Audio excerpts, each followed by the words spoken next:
Welcome to round 13 of FIDE Candidates 2026. We have pretty much the final of this event.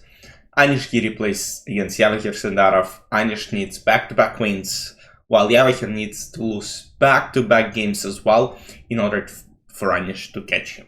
So in case of withdrawing this game, the tournament just ends with Javokhir's win.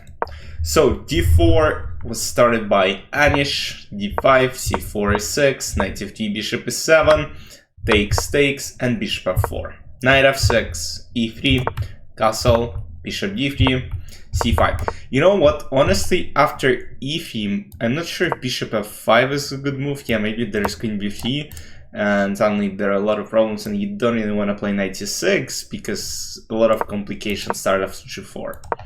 So yes, castle is kind of solid choice. Bishop d3, c5, knight c6, bishop g4, takes, and the idea at some point push d4. And I believe after d4 pushes, it generally would be a lot of trades and there's nothing that can be done.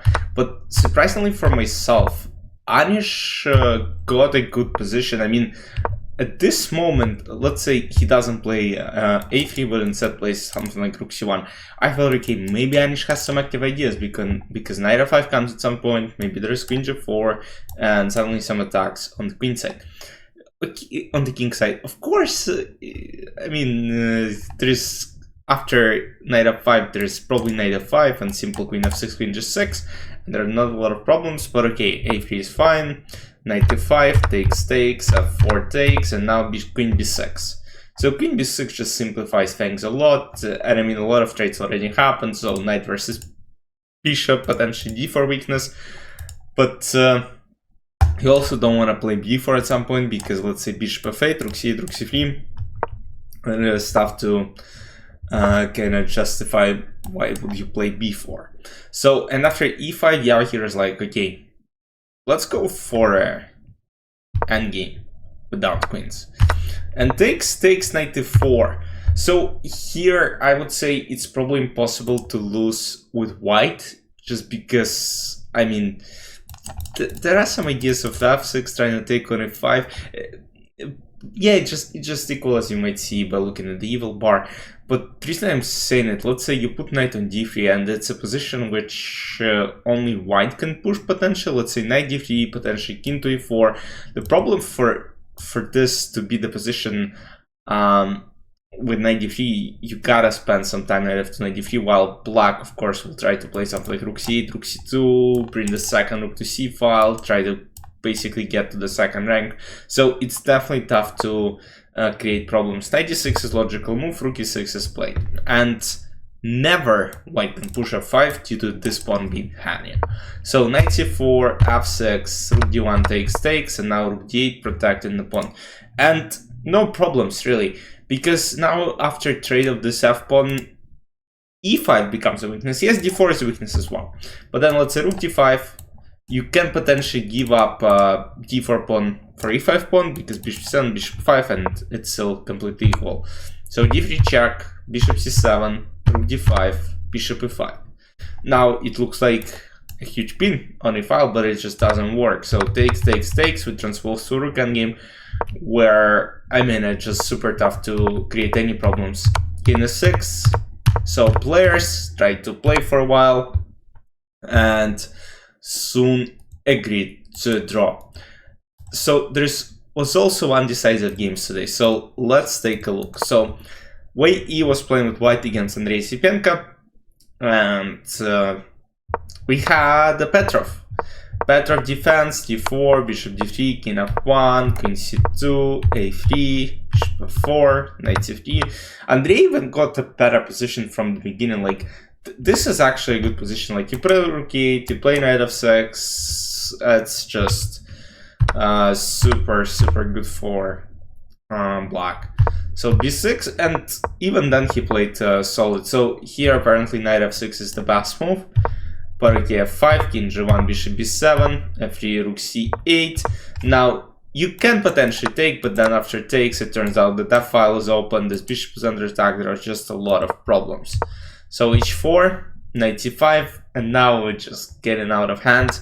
So d takes c5, queen c5, king h2, queen f2, king h3, queen d4, takes, bishop g3, e3, knight b3, queen f6, c5, bishop a6, rook c1, b takes c5, queen d1 blunder, and now bishop c4. d4 was better. d4 was better, yes, you're down a piece, and you also make sure to protect e3 pawn.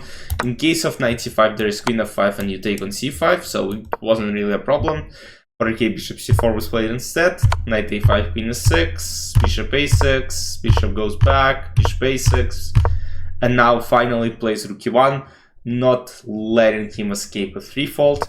Rook f e8, knight a5, going back, once again repeating moves, and now queen a4. So you see, he is repeating moves so that he can get to move number 40, so that then he can get an addition to his time. And that is a very smart technique, but Andrei made mistakes. And once again, knight b3, bishop c4, knight a5, knight b3, and now they cross 40 moves, and finally time to think. Rook c3 is played, attacking pawn on e3, if d4, you take on c4 and you win a game right away. e2, knight c1, and you take on e2, knight d3, and after rook e2, Andrei finally resigned. And as far as standings go, all other games ended in a draw. Andrei is going to be finishing last, that's for sure, and Javokhir is going to be finishing first. I mean, that's a much more dominant performance than Gukesh had in 2024. There are now a lot of speculations on that, let's say, Gukesh doesn't have the chance in the match. I wouldn't say so, just because, I mean, we don't know how players will get to the end of the year, to the start of the match. The fact is, yes, if you look at the current form of these players, like Javokhir, let's say they play the next week, Javokhir probably should win without any chances. Because, look, Gukesh just had a bad performance in Minorca. He withdrew from Grand Chess Tour, where actually Javokhir is going to be playing.